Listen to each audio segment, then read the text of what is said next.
Direct from rivals and Yahoo Sports, this is the BamaInsider.com podcast with your host, Kyle Henderson. Recruiting nuggets from Andrew Bone, the inside scoop from team writer Tony Sakalis, and information you crave on Alabama football. Welcome to the Bama Insider Podcast. Now, here he is, coming to you from Tuscaloosa, Alabama, the managing editor of BamaInsider.com, Kyle Henderson.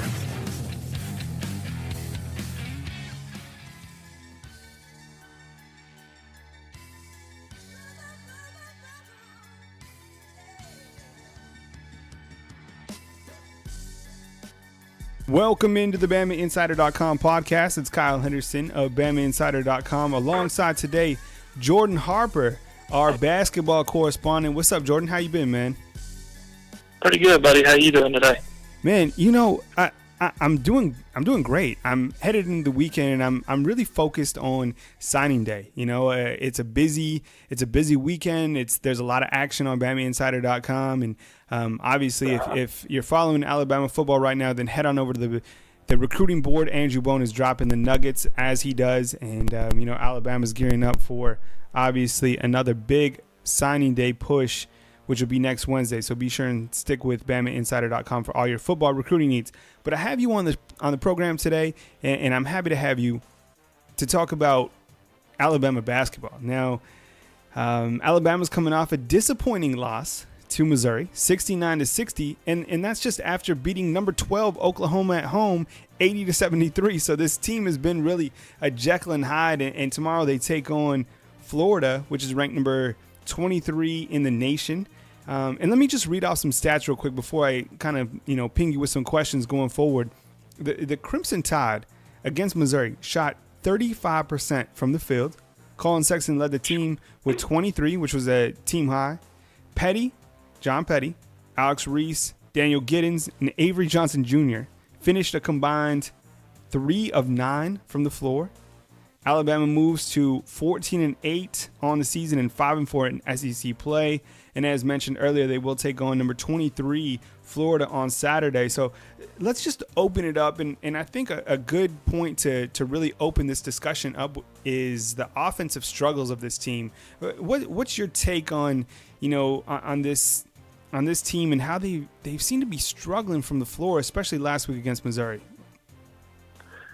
Well, most of it has to do with ball movement, Kyle. You saw a lot of set plays that were run smoothly against Oklahoma because they were moving the ball around the perimeter efficiently and quickly. Nice, hard, crisp passes that Avery just focuses in on, because that makes a big difference when a defender's closing down on you. And without the ball movement, their set plays, it takes a while to develop. They set a lot of back and down screens and cross screens for John Petty on the baseline to come open in the corner. I mean, you saw the opening play against Oklahoma where Dante set a screen to get Petty open in the corner, nailed a three. Next game against Missouri, they ran the same play to open up, but Petty misses it. And I've noticed a lot that Alabama's offense comes and goes as Petty comes and goes. If Petty's on and he hits 3 to 4 threes, or if he's being aggressive, Alabama really flourishes offensively. But just like last night when Petty tries 3 or 4 threes, and, I mean, quite honestly, doesn't even come close on any of them, it really does a lot to his confidence, and he becomes hesitant, and that's when the offense starts to really struggle. And, I mean, you read off the stats from last night's game, and I just went back and looked and see how the averages for the year goes.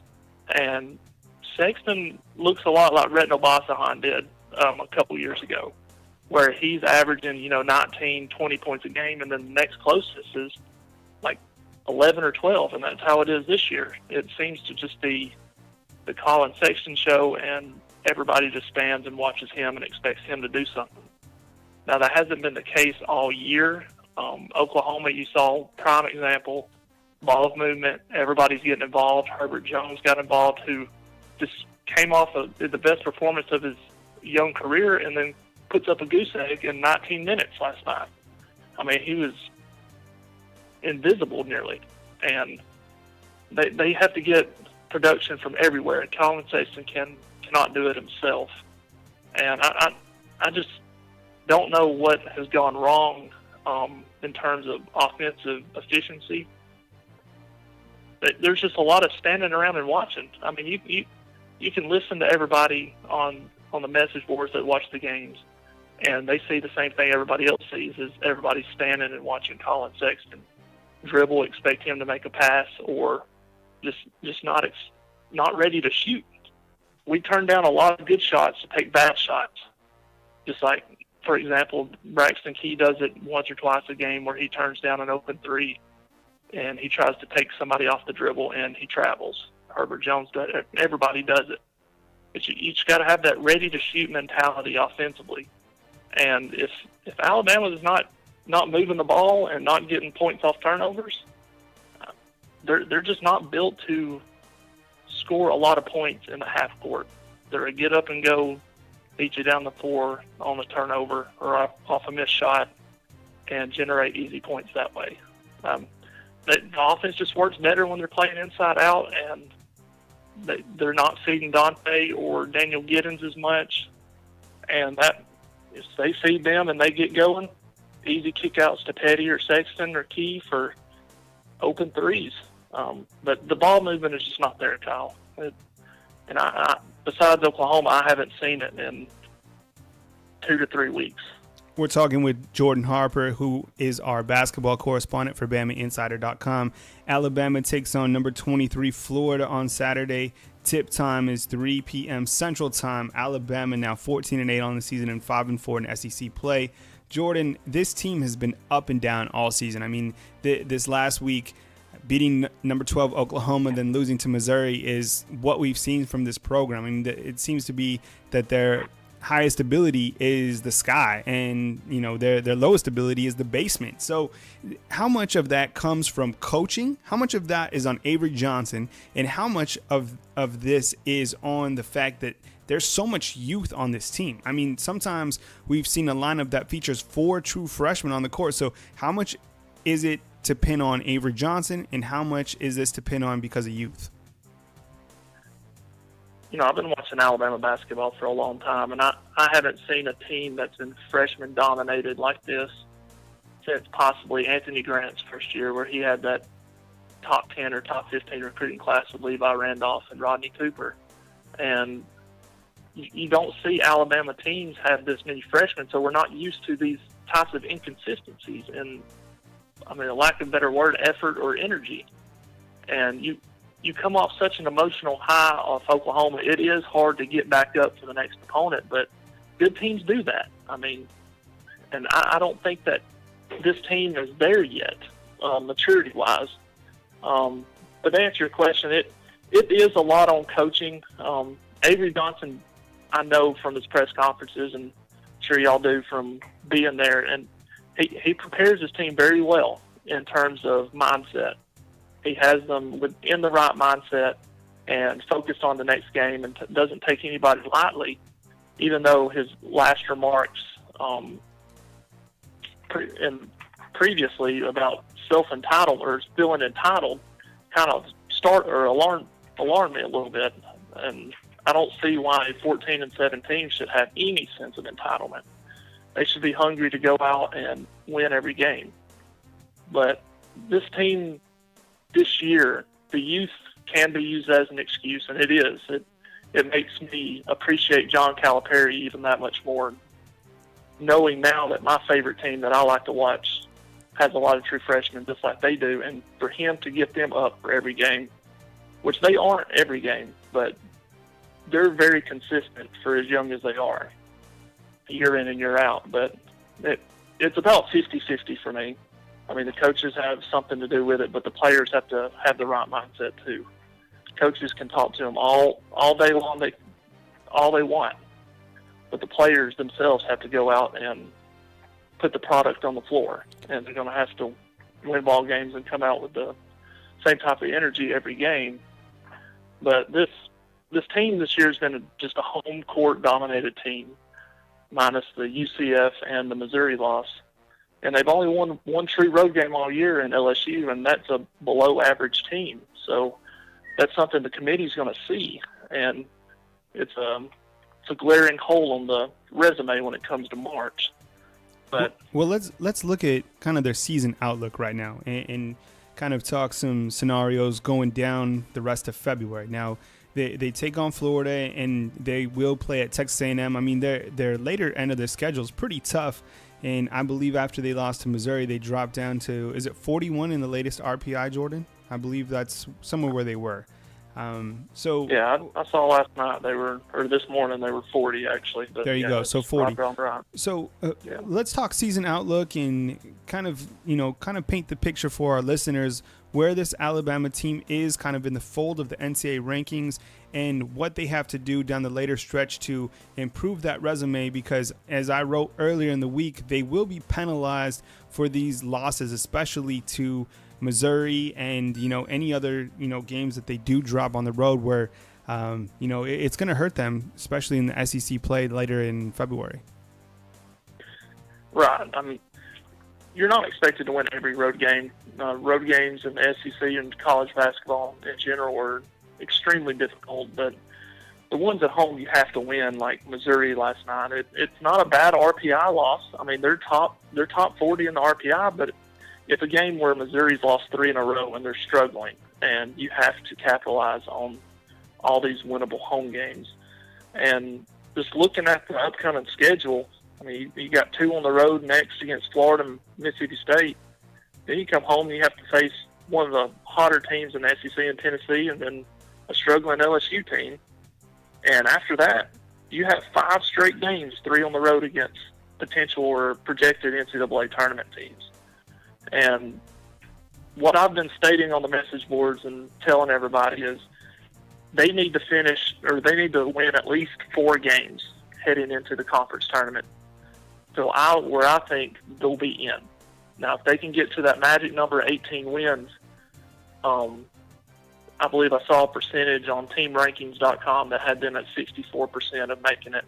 And even one more win after that with 5 to get them to 19 would boost them up to 90%. That's how much people value these wins that they've gotten over Auburn, Rhode Island, and Oklahoma, which may be the 3 most collectively biggest wins or best wins in the country. But in this stretch, they really need to win a true road game, whether it's at Mississippi State or A&M or Auburn would be fantastic, but they need to win one more true road game. And really, there's only 2 chances for quote-unquote bad losses left on the schedule against LSU and Mississippi State. So that's how tough of a stretch this really is. I see this team finishing 4-4 heading into the A&M game, and that A&M game is going to be a big swing game for tournament chances, I believe, because we've already beat A&M once, and A&M's going to be right there with us probably if we're 4-4 on the bubble. So a late road win against them would propel us over the top if they could somehow pull it out. And if they lose, they may be pressed to win at least one more game in the conference tournament.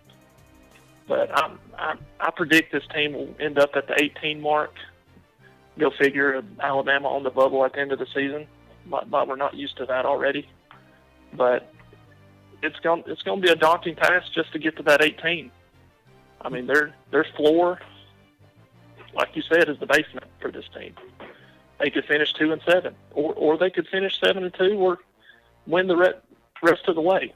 I mean, that's just how helter-skelter this team really is. Looking at the SEC standings right now, you have Auburn, who's 20-2 overall, 8-1 in conference play out in front. Florida, who Alabama will take on Saturday, is 15-7 and 6-3 in conference play. Tennessee 6-3 in conference play, 16-5 overall. Kentucky 17-5 overall, 6-3 in conference play, and then Alabama checks in at 14-8 and 5-4 in conference play, followed by Arkansas 15-7 and 4-5. Alabama will play all of those teams down the stretch, and as you mentioned, that game against Auburn is going to be a marquee game. Alabama will take on Auburn, and that game will be on February 21st. How big of a win would that potentially be for Alabama? Oh, monstrous. They You can tell by the message boards, Kyle. Everybody is just predicting that Alabama is going to get blown out of that gym, and I don't see it. I think Auburn is the perfect matchup for Alabama in the case that Auburn likes to run, so does Alabama. But Auburn's severely undersized, and you saw that length match up well with Auburn. I mean, you saw Jared Harper and Bryce Brown struggling to shoot from the outside with 6'7" John Petty or 6'5", 6'6" Dazon Ingram out there on them. They're not used to seeing tall, athletic guards out there guarding them. So I believe that they can win that game, depending on any possible injuries in between. But that win would give Alabama 4 top 11 wins. And I know Vanderbilt made the tournament last year 19 and 16, and they made it as a 9 seed. But the committee will not keep out a team like Alabama from what I think is the best conference in America with 4 potential top 15 wins. No telling where those 3 teams will end up, but to win at Auburn, to sweep your in-state rival as they're having the best season of their history, and especially to win one on the road, which would be absolutely incredible. What have been your thoughts this year on the play of Colin Sexton overall? He hit his freshman wall shortly after Arizona, that's when he ultimately got a little dinged up. He had a couple different injuries, but I mean, you saw his ceiling against Minnesota, which there really is no ceiling for Sexton, but you kind of saw a glimpse of what his ceiling can be. He is an excellent one-on-one player. You saw at the end of the half against Missouri, they take that one-on-one, just shook a guy, pulled up for 3, and made it. And that's really what he is. You can tell he kind of struggles in offensive sets or a system. He kind of having to go through the motions of a play and not being able to just take off isolation and make a play himself. You can tell he kind of feels uncomfortable with that, but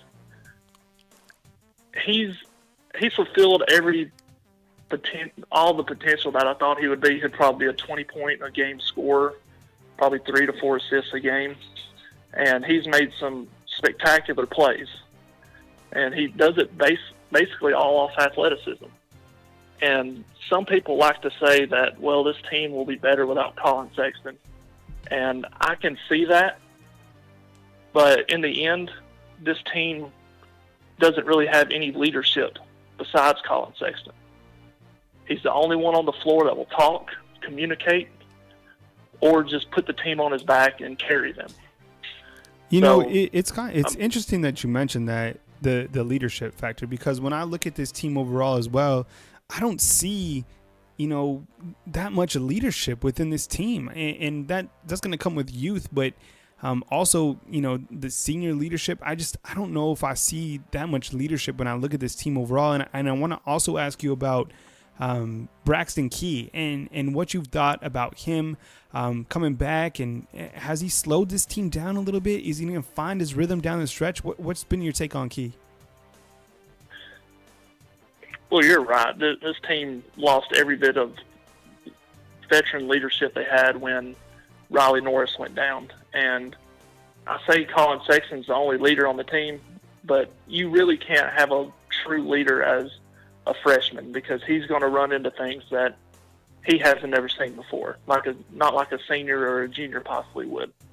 But you can see him as the only one that's really communicating and giving 100% every single play. And I think that's showing a lot of leadership. You don't have to talk to be a leader. You can go by your actions and how you play. But on Braxton Key, I believe he has slowed the team down. It looks like he's running in quicksand. Ever since he came back from the injury, it seems like he's second-guessing himself, maybe mentally, but definitely physically.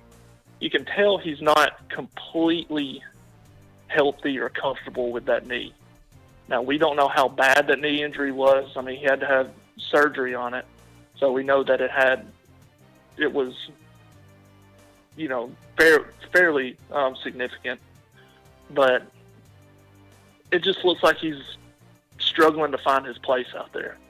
And him jumping in, I believe, is the Arizona game, first game that he played. It kind of messed up the rhythm.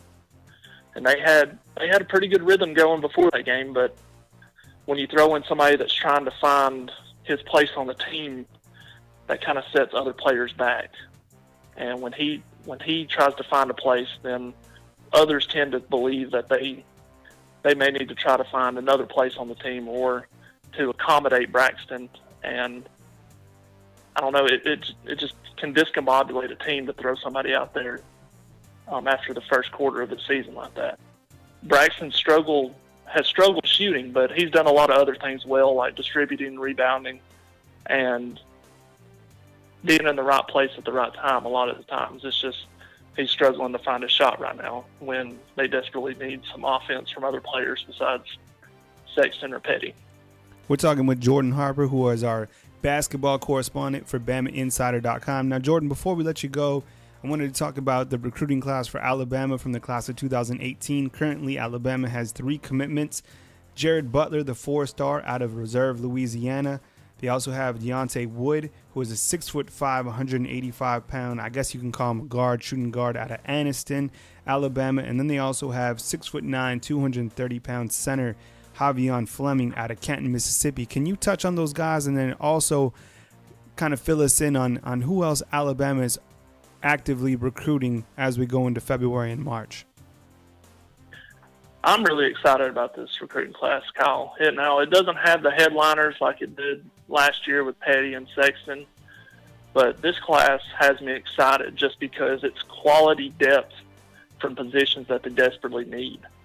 Jared Butler is somebody that I'm high on. I believe he is a Colin Sexton type diamond in the rough player that Coach Avery has jumped on.